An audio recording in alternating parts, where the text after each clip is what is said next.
히브리서 제8장. 지금 우리가 하는 말의 요점은 이러한 대제사장이 우리에게 있다는 것이라.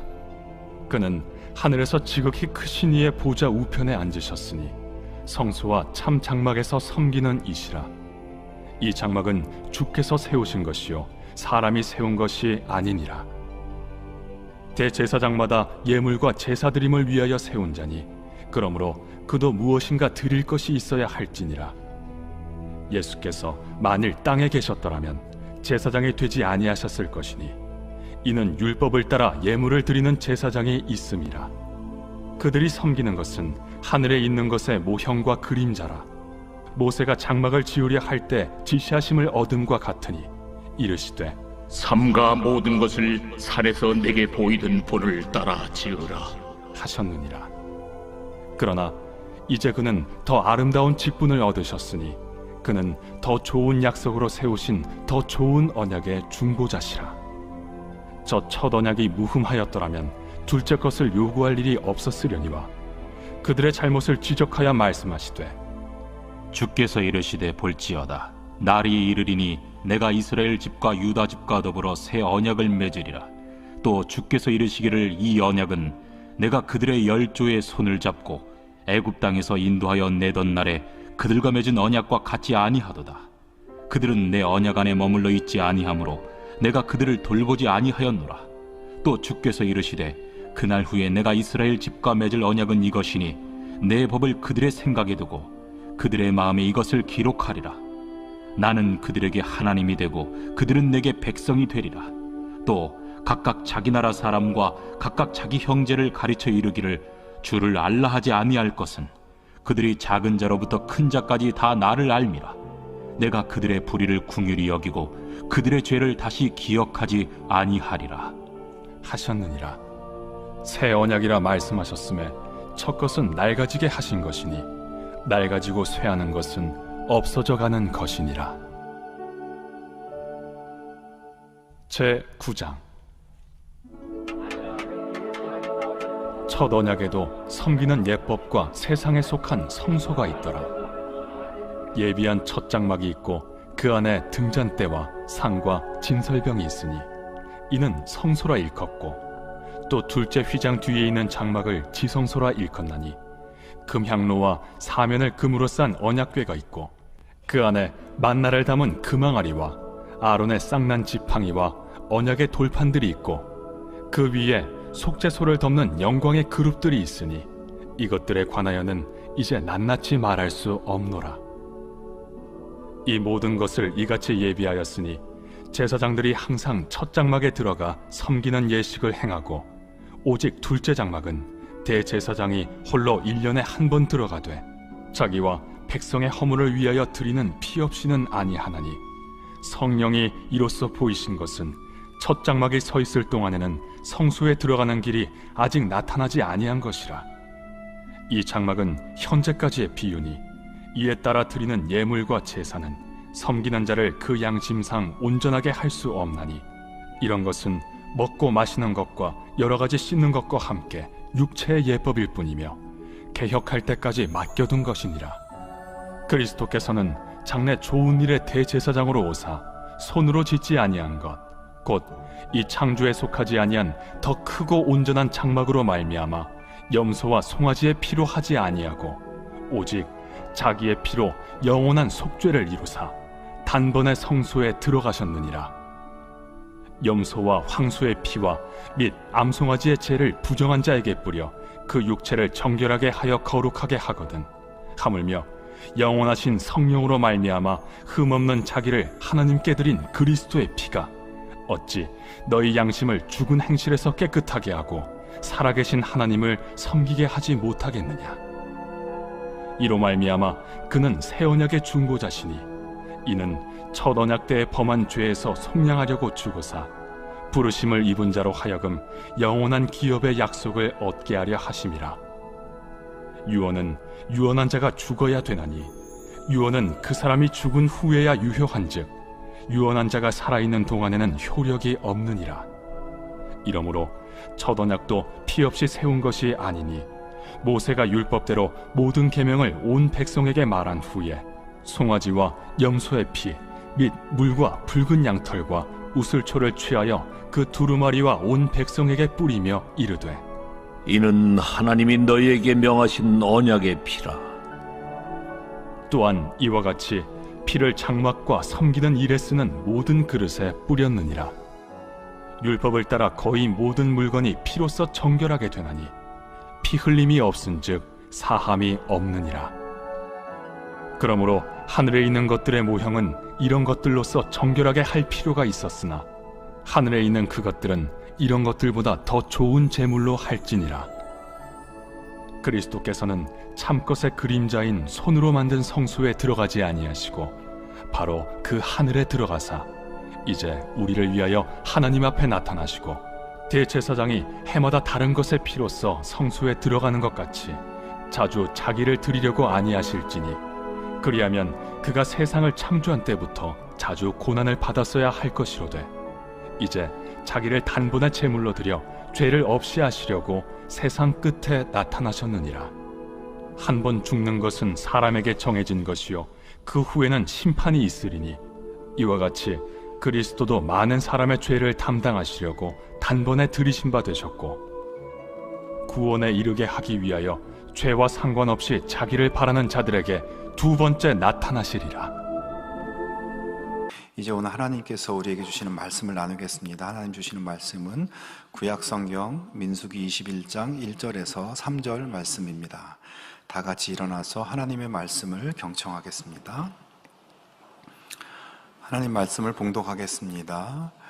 네겝에 거주하는 가나안 사람 곧 아랏의 왕이 이스라엘이 아다림 길로 온다 함을 듣고 이스라엘을 쳐서 그중 몇 사람을 사로잡은지라. 이스라엘이 여호와께 서원하여 이르되 주께서 만일 이 백성을 내 손에 넘기시면 내가 그들의 성읍을 다 멸하리이다. 여호와께서 이스라엘의 목소리를 들으시고 가나안 사람을 그들의 손에 넘기심에 그들과 그들의 성읍을 다 멸하니라. 그러므로 그곳 이름을 호르마라 하였더라. 아멘. 이 말씀은 하나님의 말씀입니다. 아멘.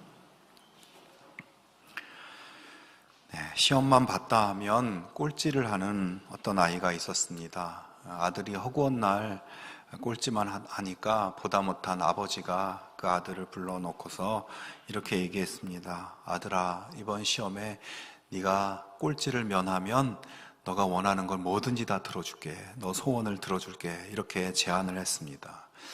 아들은 기뻐하면서 저도 이번에는 정말 꼴찌를 면해보겠다고, 그러면 소원을 꼭 들어달라고 그렇게 아버지에게 얘기를 했습니다. 아버지는 알겠다고 하면서 하지만 너가 이번에도 꼴찌를 면하지 못하면 너는 더 이상 내 아들이 아니다, 이렇게 조건을 붙였다고 합니다.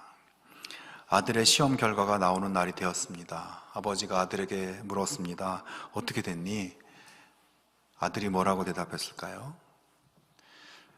아저씨 누구세요? 네, 여러분, 우리 하나님께서는 어떤 사람을 좋아하실까요? 하나님께서 공부 잘하는 사람을 좋아하신다면 좌절할 사람이 많을 것 같습니다.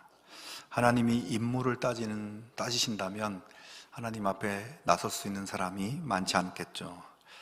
그런데 감사하게도 하나님은 똑똑하고 공부 잘하는 사람, 잘생긴 사람, 또 집안이 좋은 사람, 이런 사람, 그렇다고 해서 그 사람을 기뻐하지 않으십니다. 시편 147편 11절에 이런 말씀이 있습니다. 주님은 오직 당신을 경외하는 사람과 당신의 한결같은 사랑을 기다리는 사람을 좋아하신다. 자, 하나님은 하나님을 경외하고 하나님의 사랑이 변함없고 한결같다, 이것을 믿고 하나님을 기다리고 사랑하는 사람, 하나님을 의지하는 사람, 그 사람을 좋아하신다고 말씀하고 있어요. 생각해 보면 이것은 우리가 마음만 먹으면 되는 것입니다. 내가 하나님만을 의지하기로, 하나님의 사랑이 변함없으시다, 한결같으시다, 내가 그것을 마음으로 믿고 하나님을 의지하는 것, 그렇게 하면 하나님이 좋아하시고 하나님이 기뻐하신다는 것이죠. 여러분, 오늘 살아가는 우리의 삶 속에 우리가 정말 의지하고 믿고 믿을 수 있는 것은 무엇일까요? 영원하고 무한하신 그 사랑으로 우리를 사랑하시는 하나님밖에 없다는 것을 우리가 기억하고 그 하나님을 의지하며 하나님이 주시는 구원과 또 은혜의 축복들을 누리는 여러분이 될 수 있기를 바랍니다. 오늘 본문의 말씀은 이집트를 탈출한 이스라엘 백성들이 40년 광야 생활을 마치고 드디어 가나안 땅으로 올라가고자 하는 그 시점에 있었던 몇 가지 사건들입니다.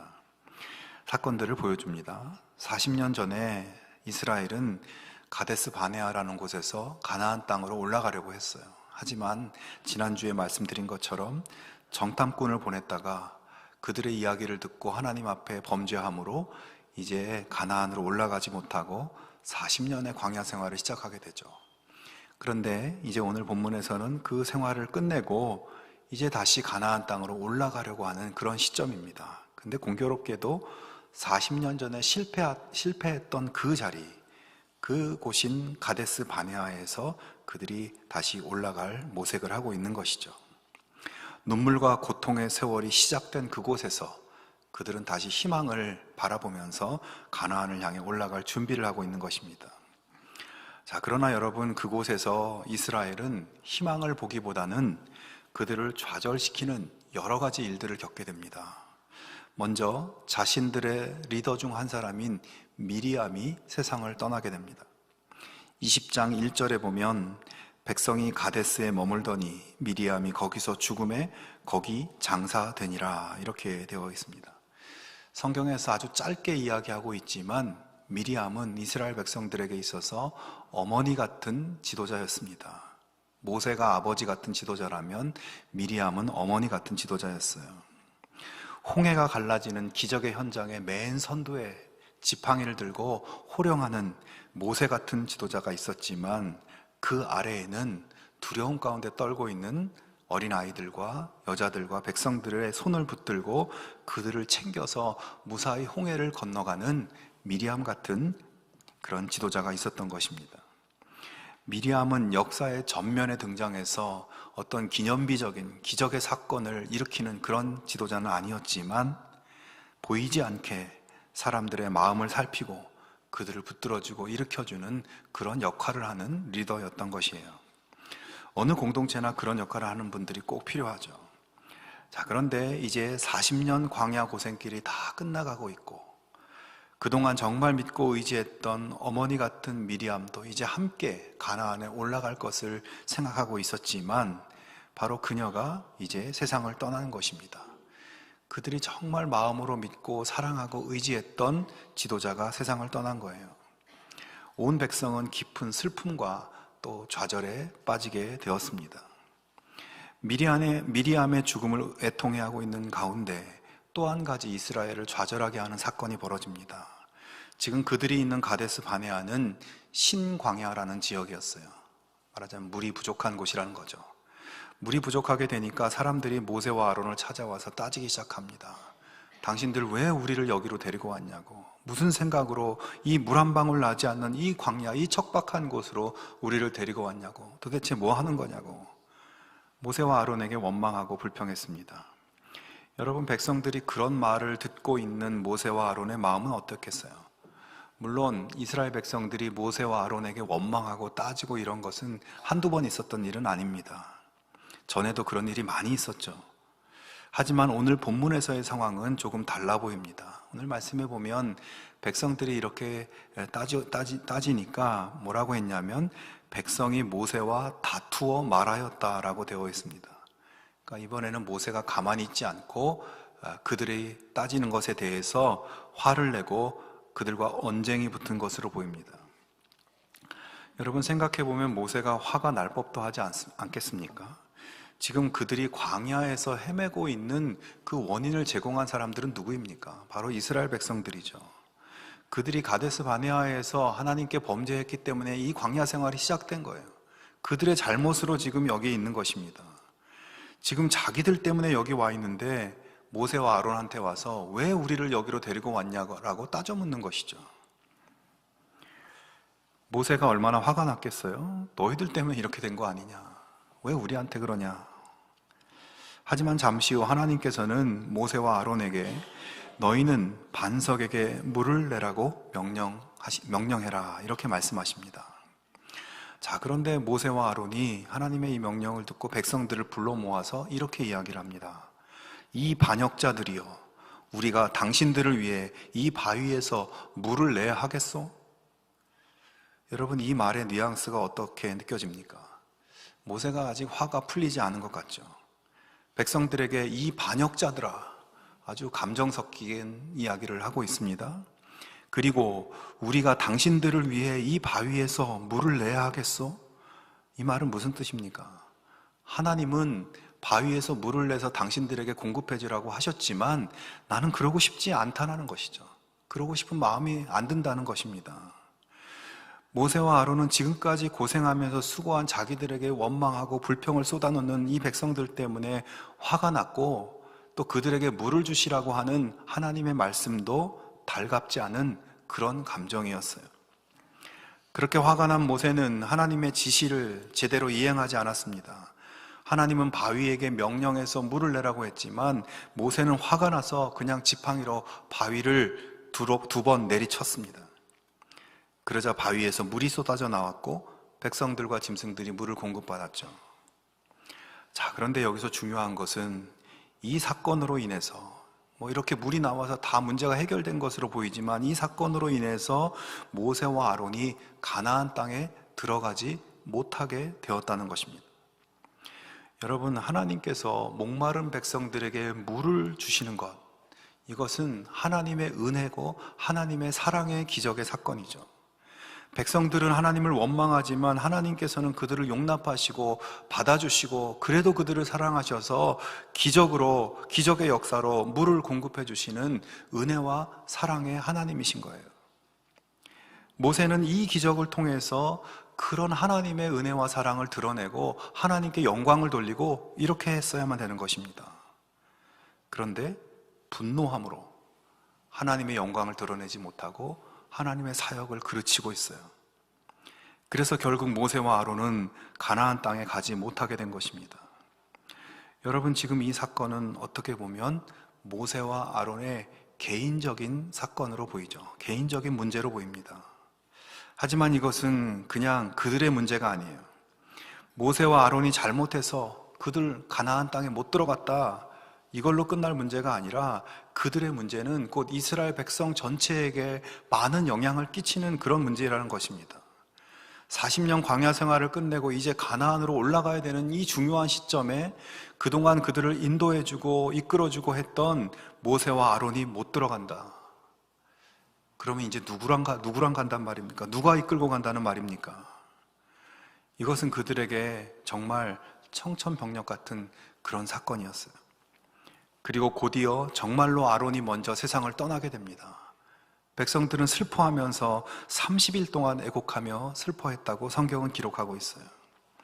정말 그들이 그동안 의지해왔던 아론과 모세가 함께 가지 못하는 것, 이것은 큰 사건이었던 겁니다.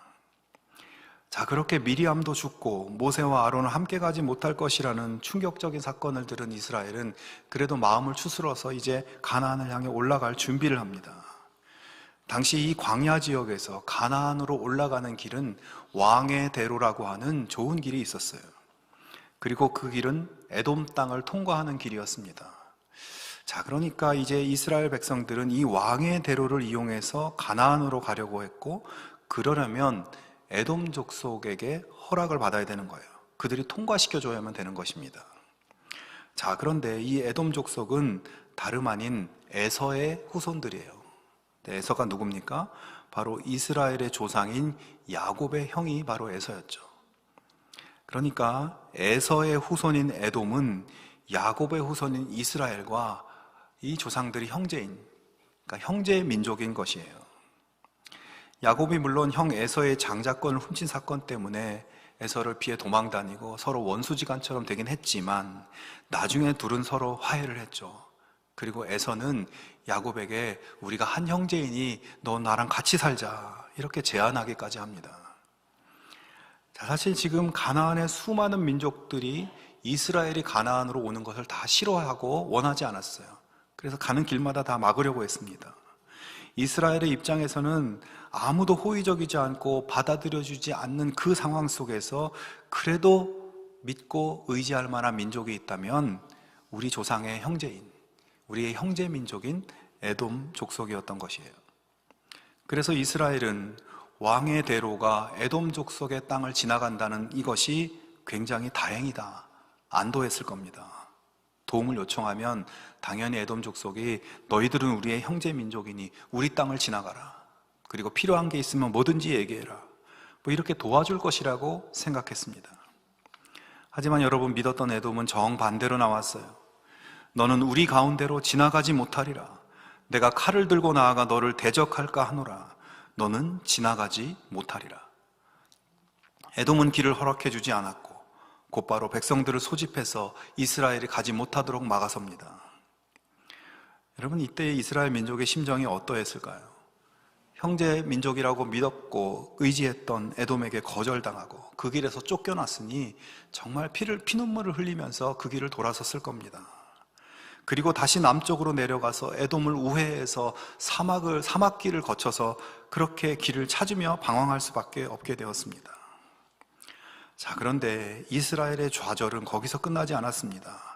오늘 21장 1절에 보면 네겝에 거주하는 가나안 사람 곧 아랏의 왕이 이스라엘이 아다림 길로 온다 함을 듣고 이스라엘을 쳐서 그중 몇 사람을 사로잡은지라.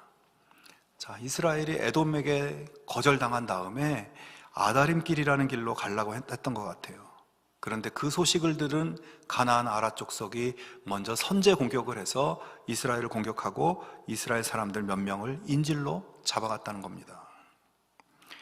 자, 여러분, 지금 이스라엘의 전반적인 상황을 한번 다시 생각해 보기 바랍니다. 광야 40년이 끝나는 시점, 이제 가나안으로, 그 희망의 땅으로 올라가는 그 시점에 무슨 일들이 벌어지고 있나요? 그들의 어머니처럼 의지했던 미리암이 죽었습니다. 그들이 불평하고 원망하긴 했지만 지금까지 인도해 주었던 모세와 아론은 이제 더 이상 함께할 수 없다고 합니다. 그리고 아론은 진짜 죽었어요. 마음을 추스려서 가나안 땅으로 올라가려고 그 형제 민족인 에돔 족속에게 도움을 요청했지만 매몰차게 거절당했습니다. 그런 와중에 가나안 아랏 족속의 공격을 받아서 사람들이 포로로 끌려갔습니다. 여러분, 어디에도 희망이 보이지 않아요. 이제 고생이 끝나고 가나안 땅으로 가는 희망이 열리는 것 같지만 사방이 다 꽉 막혀버렸습니다. 의지할 수 있는 모든 것이 다 사라져버렸어요. 좌절의 가장 밑바닥에 주저앉게 된 것입니다. 여러분, 이스라엘의 이런 상황을 보면서 무엇이 느껴집니까? 먼저 우리 눈에 보이는 것들, 우리를 도와줄 수 있고 지금까지 도와줘 왔고 또 도움이 될 거라고 생각하는 것들은 언젠가는 사라지고 언제든지 변할 수 있다는 겁니다. 우리 눈에 보이는 사람들, 우리 눈에 보이는 모든 것들은 영원하지 않은 것이에요. 모세도 아론도 미리암도 그 위대한 지도자들도 언젠가 떠나야만 하는 한 인간입니다. 그들이 영원히 내 옆에서 나를 지켜주지 않는다는 거예요. 물질도 명예와 힘도 사랑하고 의지하는 관계들도 언젠가 변하고 사라지고 없어져 버릴 것들입니다. 그런 것들을 믿고 의지하다가는 나중에 큰 어려움을 오히려 겪을 수 있어요. 여러분, 이렇게 꽉 막힌 좌절의 끝에 서 있는 이스라엘 백성들이 다시 일어설 수 있는 출구는 무엇일까요? 21장 2절과 3절을 다시 한번 보면 이스라엘이 여호와께 서원하여 이르되 주께서 만일 이 백성을 내 손에 넘기시면 내가 그들의 성읍을 다 멸하리이다. 여호와께서 이스라엘의 목소리를 들으시고 가나안 사람을 그들의 손에 넘기심에 그들과 그들의 성읍을 다 멸하니라. 그러므로 그곳 이름을 호르마라 하였더라. 자, 여러분, 여기서 서원했다고 했지만 그들은 모든 의지할 것이 사라져버린 그 절망의 끝에서 하나님께 간구하고 하나님을 찾고 하나님께 간절히 기도하기 시작한 것이에요. 여러분, 이스라엘의 출애굽 과정에서 모세가 이스라엘 백성들을 위해서 기도했던 장면들은 참 많이 나옵니다. 그들이 정말 위기에 있을 때 모세의 기도로 그들이 구원받은 이야기가 많이 있어요. 하지만 지금 이 좌절의 끝에서, 이 절망의 시기에 백성들이 하나님께 부르짖어 하나님께 기도하는 장면, 이것은 이곳이, 이 오늘의 본문이 거의 유일한 곳이 아닌가 생각이 듭니다. 그들은 모든 의지할 것이 사라진 그 자리에서 드디어 진심으로 하나님께 기도하고 하나님을 찾기 시작했습니다. 하나님, 우리는 힘이 없습니다. 우리를 도와주십시오. 하나님이 도우시면 능히 할 수 있습니다. 하나님, 우리를 도와주세요. 하나님께서는 그들의 기도를 들으시고 은혜를 베푸셔서 전쟁에서 승리하게 했습니다. 그리고 그 땅의 이름을 호르마라고 불렀습니다. 그 뜻은 전멸이라는 뜻이에요. 자, 그런데 여기서 재미있는 것이 하나 있습니다. 바로 전쟁에서 승리한 그 땅의 이름이 호르마, 전멸이라는 말인데요. 호르마는 오늘 본문에 처음 나오는 이름이 아니라 이미 민수기 14장에도 나왔던 명칭이에요. 민수기 14장에서는 어떻게 나오냐면 이스라엘 백성들이 이 정탐꾼들의 보고를 받고 이제 가나안에 못 가고 광야 40년 생활을 할 수밖에 없게 됐다. 가나안에 못 간다라고 이야기를 듣게 되자 이 사람들이 어떻게 하냐면 하나님이 못 가게 하신다고 우리가 못 가겠냐? 그냥 한번 해보자. 우리 힘으로 한번 올라가 보자. 이렇게 하면서 무턱대고 올라가다가 아말렉 족속에게 가로막혀서 크게 패했던 장소가 바로 호르마였다고 14장에서 소개하고 있습니다. 그러니까 민수기 14장의 호르마는 이스라엘이 불순종하다가 패배하고 전멸당한 곳이 바로 호르마였어요. 그러나 오늘 민수기 21장의 호르마는 거꾸로 이스라엘이 하나님을 의지해서 적들을 전멸시킨 곳입니다. 여러분, 지금 40년 전에 자신들이 패배했던 그 뼈아픈 장소에서 이제 하나님의 도우심으로 적들을 패배시킨 그들의 마음이 어떠했겠습니까? 거기서 무엇을 느끼겠습니까? 하나님께 의지하고 하나님께 순종하면 적들을 전멸시킬 수 있고, 하나님을 의지하지 않고 불순종하며 살면 우리가 전멸당하는 것이구나. 의지하던 모든 것은 사라지고 정말 희망이 보이지 않는 상황이지만 하나님은 여전히 우리와 함께 하시는구나. 하나님은 영원히 우리의 도움이시고 의지할 주님이시구나. 여러분, 이렇게 느끼지 않았겠습니까? 성도 여러분, 여러분은 무엇을 의지하며 무엇을 믿고 살고 있습니까? 사람도 돈도 이 세상의 모든 가치들도 다 변하고 언젠가 다 사라질 것들입니다. 그것들이 물론 나를 잠깐은 도와줄 수 있겠죠. 하지만 영원한 것은 없습니다. 그런 것을 의지하며 살 때 그 끝에는 좌절과 실망이 기다리고 있어요. 영원히 변함없는 사랑으로 나를 사랑하고 계신 하나님을 바라보고 하나님만을 의지할 수 있기를 바랍니다. 여러분, 성경의 인물 중에서 가장 배신을 많이 당한 사람을 꼽아보라고 하면 다윗을 들 수 있어요. 다윗은 사울에게 쫓겨다니는 고통의 세월 속에서 약자이기 때문에 사람들의 도움도 많이 받고 또 도와주기도 많이 했어요. 그래서 믿고 의지할 수 있는 수많은 사람들이 있었지만 그들에게 철저히 배신을 당하고 많은 어려움을 겪게 됩니다. 그런 그가 이렇게 고백을 하죠. 내가 산을 향하여 눈을 들리라. 나의 도움이 어디서 올까? 나의 도움이 천지를 지으신 여호와에게서로다. 지나온 세월을 다 돌아보니까 나에게 진정한 도움, 나에게 변함없는 영원한 도움은 하나님 한 분뿐이시다. 이렇게 고백하고 있어요.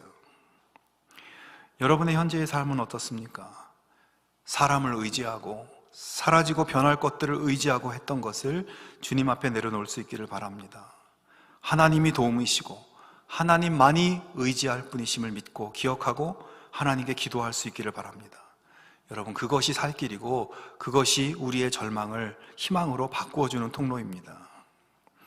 여러분, 하나님을 의지하며 산다는 것은 무엇일까요? 하나님을 의지한다는 것은 하나님께 내가 우선순위를 둔다는 거예요. 24시간을 내가 쓸 때 하나님을 가까이 하는 시간, 하나님께 집중하는 시간을 우선순위에 두고 지키며 사는 겁니다. 지난 주간에 내 삶을 만나러 오늘도 오릅니다라는 수필 책을 봤습니다.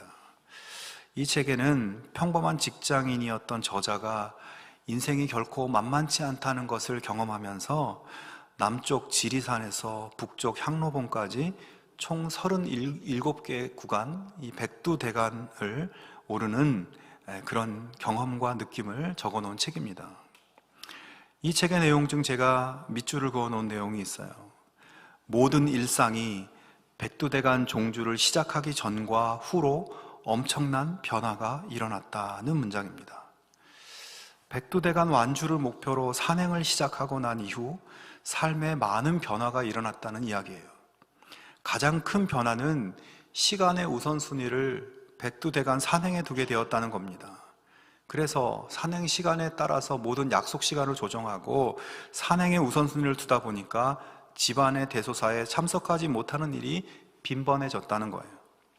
그리고 산에 오르지 않는 평상시에는 오를 수 있는 근력과 지구력을 기르기 위해서 헬스클럽에서 매일 1시간씩 운동을 하고 틈만 나면 집 주변에 산에 오르게 되었다는 것입니다. 백두대간 종주라는 것이 그렇게 자신의 일상생활을 많이 바꾸어 놓았다고 이야기하고 있어요.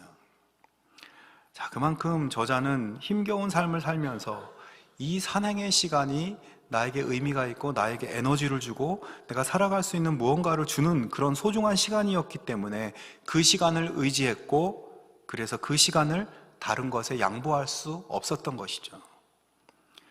여러분, 하나님을 의지한다는 것은 하나님께 우선순위를 둔다는 것입니다. 하나님이 내 삶에 힘을 주시고 내 삶을 새롭게 해주시고 정말 내 삶을 해결해 주시는 분이 하나님이라고 믿는다면 당연히 내 마음과 생각을 하나님께 더 많이 내어드릴 수 있어야 하지 않겠습니까? 이스라엘은 좌절의 끝에 가서야 이것을 깨닫고 하나님께로 향하고 드디어 하나님께 기도하기 시작했어요. 여러분, 여러분의 인생이 좌절의 끝에 이르기 전에 바로 지금 하나님만을 의지하며 하나님을 향한 믿음의 결단을 새롭게 할 수 있기를 바랍니다. 진정한 도움이신 하나님께서 여러분을 도와주시고 승리하게 하실 것입니다. 참으로 어려운 이 시대에 나를 향한 도전들 앞에서 내가 무너지는 것이 아니라 진정한 도움 되신 하나님을 의지해서 모든 도전들을 전멸시키는 호르마의 은혜가 여러분 가운데 충만하게 되기를 주님의 이름으로 축원합니다. 함께 기도하겠습니다. 하나님 아버지, 우리의 진정한 도움이시며 구원이신 하나님만을 믿고 의지하며 살아가는 저희들 되게 하여 주시옵소서. 하나님만이 참된 도움이시기에 나의 시간과 삶의 우선순위를 하나님께 둘 수 있는 결단과 실천으로 나아가게 하여 주시옵소서. 세상이 어둡고 좌절과 실망이 우리를 향해 몰려올 때 희망은 주님께만 있음을 기억하고 주님만을 의지하며 주님 주시는 승리의 축복을 누리게 하여 주시옵소서.